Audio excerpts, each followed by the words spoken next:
Hey, yesterday after my little joke about Wacky Wednesday, Wacky Rigs, I got a lot of comments. And on my other social media page, some people had questions on how do you actually rig it because they know this is wrong. See, my hook's going the wrong way. The hook is supposed to go like this, through the eye this way. However, just to save time, I didn't really show you the full picture.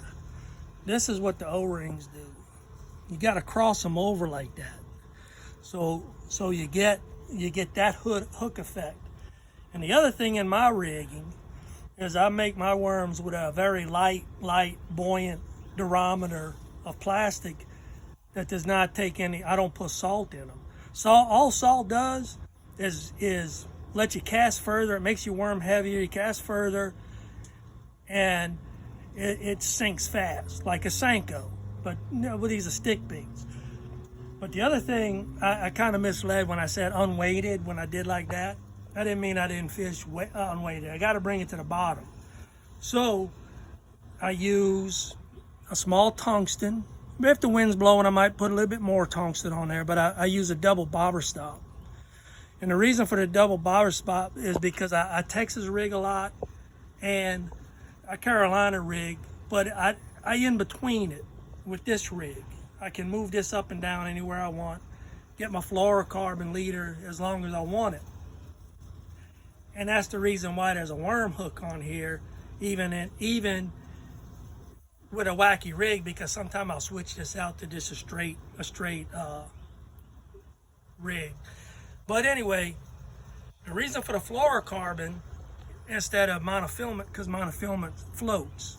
So I had a fluorocarbon leader with a double uni to my braided line.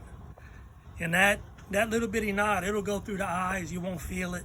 It'll cast just as good, but it'll allow you to have a good strong leader. I throw in a lot of trash, so I want to be able to pull the fish out of there without it breaking off.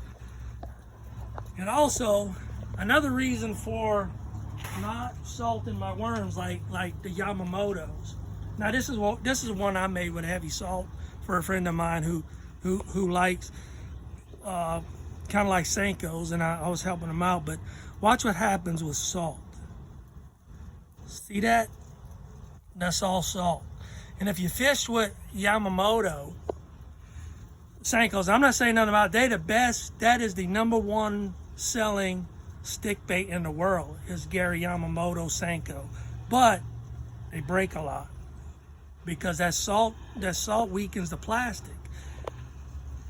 And also, sometimes I feel like when a bait company adds salt, they save it on plastic. So the more salt you add, the less plastic you lose. Salt's cheap. But it makes it very heavy. You can cast this thing a mile just on the way it is. Where one of my unsalted worm with a very light durometer of plastic, you're gonna have to have something to help you cast it because there's no weight to it. And this thing's gonna float like this. So when it's on the bottom, it's gonna be up here, and you're just gonna have to jiggle it along.